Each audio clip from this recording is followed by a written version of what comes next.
যে গরমে রক্ত সংকট মেটানোর জন্য সমস্ত ব্লাড ব্যাঙ্কগুলোকে আমরা রক্ত দিয়ে সাপোর্ট দেব, যাতে আমাদের সরকার এবং মানুষ যারা রক্তের প্রয়োজনে তার পরিবার বা তার অনেক সময় চিকিৎসা দিতে হয়।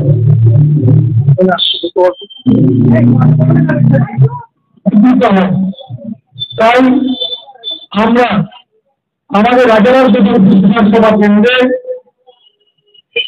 আগস্ট মাসের 1 তারিখ থেকে আগামী 30 তারিখ পর্যন্ত সমস্ত ওয়ার্ডে রক্তদান শিবির চলবে এবং শুরু হয়েছে আজকে 12তম দিন। এবং আমাদের শাখা সংগঠন, ছাত্র, মহিলা এবং মাদার অর্গানাইজেশন এবং যুবক সবাই মিলে আমরা এই রক্তদান বা রক্ত মিলনের যে কর্মসূচি সেটা আমরা পালন করছি। আজ 250 করে বাড়িতে হবে এবং আমরা এই রক্তদান কর্মসূচির মাধ্যম দিয়ে আমরা পশ্চিমবঙ্গ সরকারের সেন্ট্রাল গভর্নমেন্ট লাইফস্টাইল বিভিন্ন গভর্নমেন্টগুলোতে আমরা প্রায় 3,000 রক্ত আমরা পূর্ণভাবে, যাতে কোনো মুমূর্ষ রোগী বা তার পরিবারের কারো কখনো সমস্যা না হয়। তার বাইরে আমাদের কাছে 500 লোক থাকবে, যে 500 লোক কখনো আইনের, কখনো রেভিনিউ, কখনো অ্যাথলেটে প্রাইভেট বাস চাই, প্রাইভেট বাস ট্রান্সফার করে তাদেরকে বাস দিতে পারি। আমাদের সঙ্গে যোগাযোগ করলে তাদেরকে আমরা সেই বাস সাপোর্ট দেব।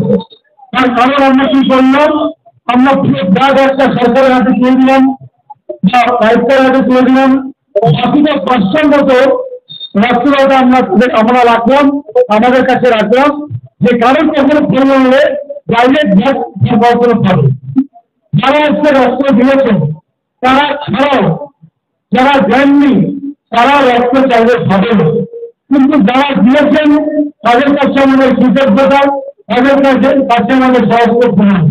যারা দেননি বা যারা বিচার গরিবেশি করেছেন, যারা হয়তো ভেবেছেন আমি কারো ব্যাপারে আমার তো কিছু যায় আসে না, তাদের উদ্দেশ্যে বলবো যে আপনারা বুঝুন, কেউ বলতে পারে না যে আপনার বাড়িতে কখন কোনো অঘটন ঘটছে কিনা, কেউ বলতে পারে না যে আপনার পরিবারে কখনো কারো ব্লাড দিতে না।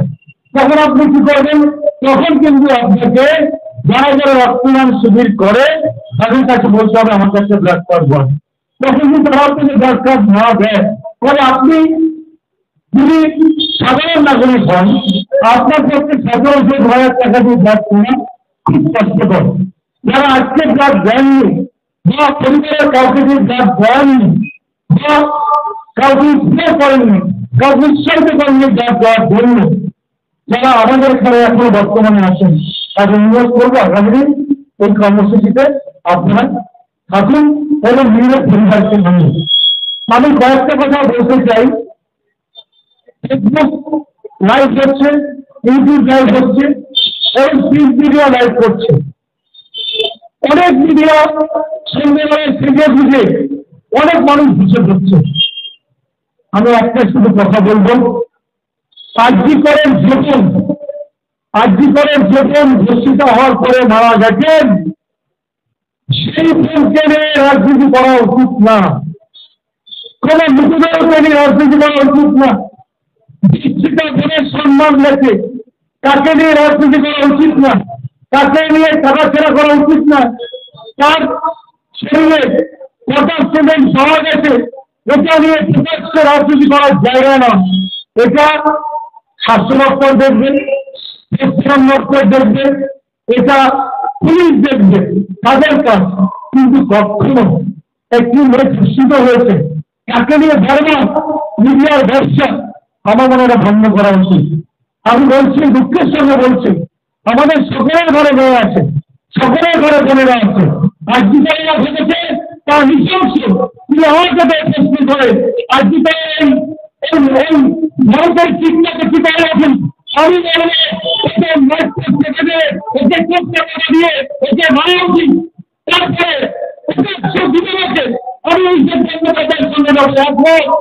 এটা দূর করে নেওয়া উচিত, যাতে মানুষ জানতে পারে একজন ধর্ষণকারী, একজন ধর্ষণকারী একটি মেয়েকে কত নৃশংসভাবে ধর্ষণ করেছে এবং তাকে তারপরে হত্যা করেছে। তাই আমি বলবো, আমার অনুরোধ, যারা ভারতবর্ষের, যারা বাংলার, যারা রাজনীতির লোকেরা আছেন, তাদের কাছে বলবো ওই ধর্ষিত বোনকে নিয়ে রাজনীতি করবেন না। শুধু আমরা বিচার চাই। আমরা কাউকে দেখছিলাম যে অনেক ডাক্তার ভাইরা করে অনেক ইনকাম, অনেক হাউস, তারা বলছে we want justice.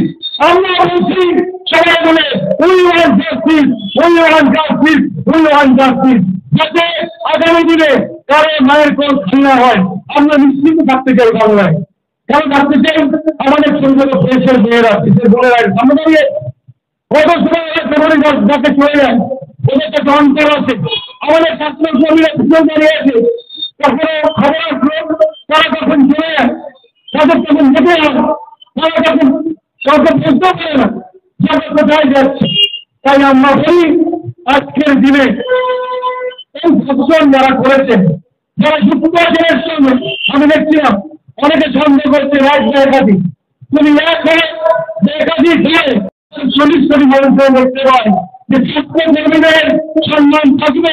Mamata Bandyopadhyay বলেছেন, আমাদের চাই আমরা, মমতা বন্দ্যোপাধ্যায় বলেছেন যদি বাংলা পুলিশকে সম্মান হয়, যে কোনো এজেন্সিকে দিয়ে আপনারা এই তদন্ত করান, আমাদের কোনো আপত্তি নেই। আমরা এই কথা বলতে চাই, যেহেতু এজেন্সি তদন্ত করি, সঠিক তদন্ত বেরিয়ে আসুন, সঠিক তদন্ত হলে হয়ে যাবে। এবং আগামী দিনে আমি মেয়েদেরকে বলবো আরো শক্তিশালী হবে। ওই বোনটা অনেক লড়াই করেছে, লড়াই করার পর তারা মৃত্যুবরণ করেছে এবং ধর্ষণ প্রতিষ্ঠা হয়েছে। আমি আমাদের পিছনে বোনেরা আছে, সামনে মিডিয়ার অনেক ছোট ছোট বোনেরা, ছোট ছোট মেয়েরা তাদের বলবো অনেক শক্ত হতে হবে। এখানে হিন্দু আলাদা নয়, এখানে মুসলিম আলাদা নয়, এখানে খ্রিস্টান আলাদা নয়, সবাই প্রথম মানুষ। এই মানুষদের প্রতি অবিচার হচ্ছে, ধর্ষণ হচ্ছে, এটা আমরা মানতে পারবো না। আর শেষে একটা কথা বলতে চাই, যারা পিছনে দাঁড়িয়ে আছেন আমার মঞ্চের উপরে, আপনাদের মঞ্চে থাকারই কথা। তাই আমি সকালে প্রথম আমার সেখানে কোথায় বলেছিলাম রাজ্যের স্বাস্থ্যকর্মীদেরকে আমরা সম্মান জানাবো। আজকে যারা বাড়িতে বাড়িতে গিয়ে যেমন জিজ্ঞেস করতে গেলে আপনার শীতের তলা জল আছে কিনা, আপনার বাড়িতে পেটের জল আছে কিনা, অনেকে দেখায়, অনেকে মুখ করে ভয় করে দেয়। আবার অনেকে সাজা উঠতে দেয় না, ঘুরে ঢুকতে দেয় না। কিন্তু আমি বলবো এটা করবেন না।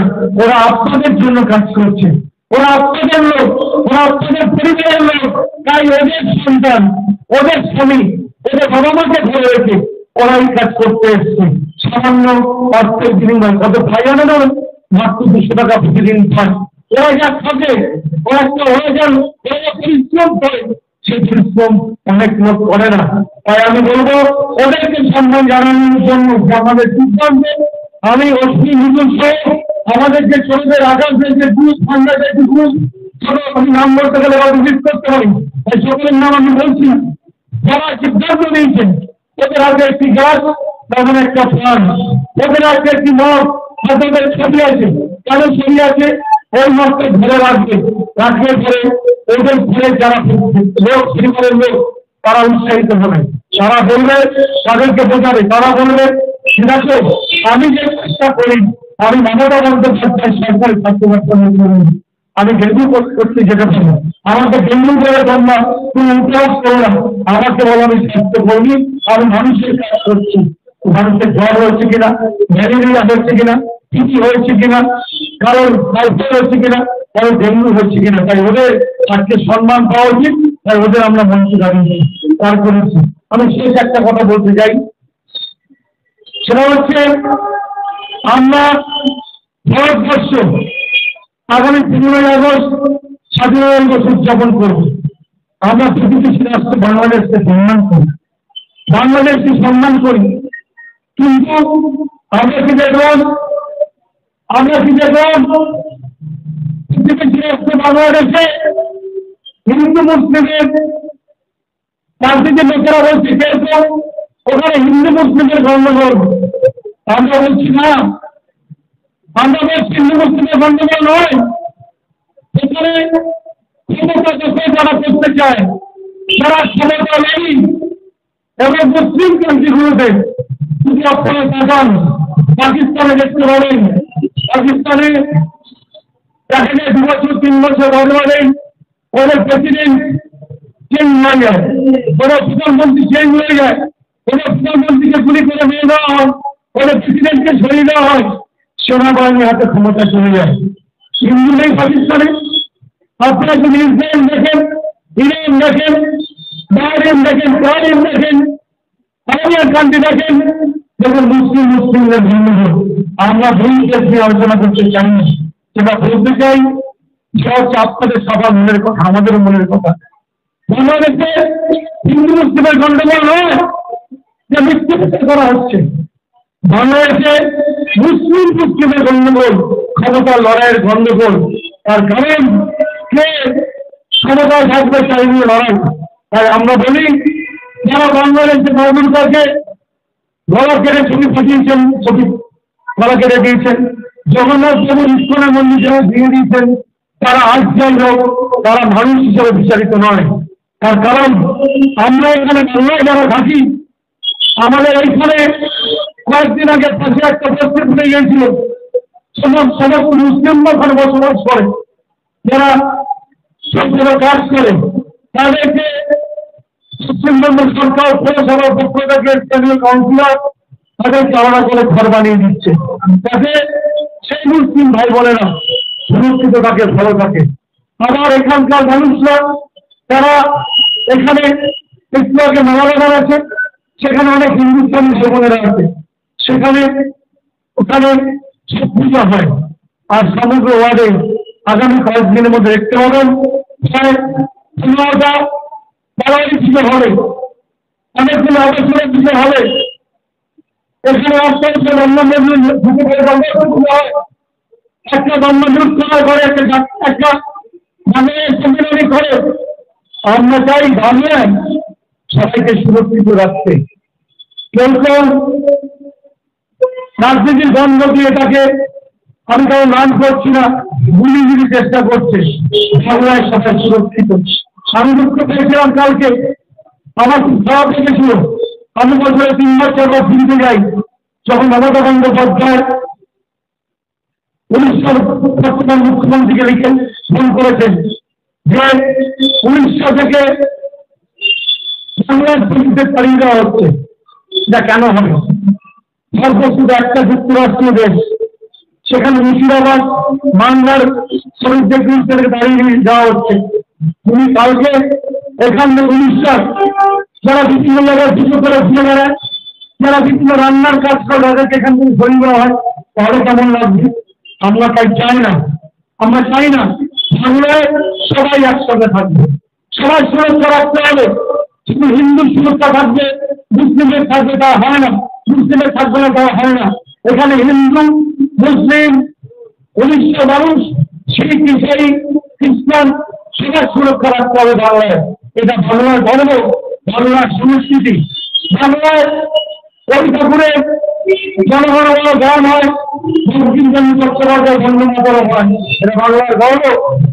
বাংলাদেশে যারা আত্মসঙ্গীত শিবাজী ঠাকুরের লেখা পরিবর্তন করে দিলেন। আমি বলছি এই অবস্থা বাংলাদেশে বেশি দিন চলতে পারে না। সেই ঠাকুরের একটা খোলা চিঠি আমি কাউকে উদ্ধৃত করে বলতে চাই না। উনি বলেছেন, আমি আমেরিকাকে অ্যালাউ করিনি। আমেরিকা বঙ্গোপসাগর এবং একটি দ্বীপে আমার অবস্থান রাখতে চেয়েছিল আমেরিকা। মানুষ তাকে